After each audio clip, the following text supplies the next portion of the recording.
विधिमंडळात पार पडलेल्या भाजपच्या गटनेता निवडी वेळेस बावनकुळे चक्क फडणवीसांचं नाव घ्यायला विसरले।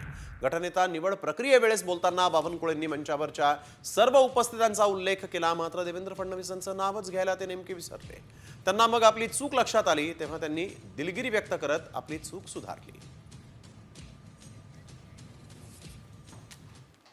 एक माफ करा, मी आपले नेते माननीय देवेंद्रजी फडणवीस साहेबांचा उल्लेख करायचा राहून गेला। ते उपस्थित आहेत।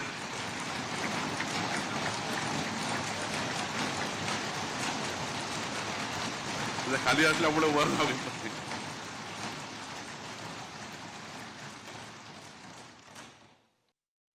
पुढील बातमीकडे। विधिमंडळ पक्षाच्या नेतेपदी निवड झाल्यानंतर देवेंद्र फडणवीसांनी मोदींचे तसंच पक्षाचेही आभार मानले। तसंच फडणवीसांनी पुन्हा एकदा एक है तो सेफ है, मोदी है तो मुमकिन है असा नारा दिला। महाराष्ट्राला विकासाच्या एका नव्या उंचीवर नेण्याचा निर्धार फडणवीसांनी व्यक्त केला आहे।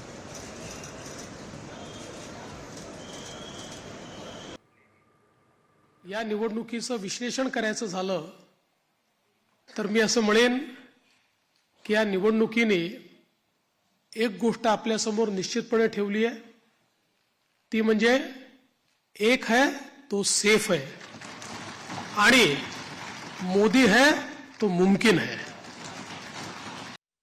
चे प्रधानमंत्री माननीय मोदीजींचे मी मनापासून आभार मानेन की माझ्यासारख्या बूथचा कार्यकर्ता म्हणून ज्याने काम चालू केलंय, वर्डाचा अध्यक्ष म्हणून काम चालू केलंय, अशा एका कार्यकर्त्याला या सर्वोच्च पदापर्यंत 3 वेळा माननीय मोदीजींनी या ठिकाणी बसवलं।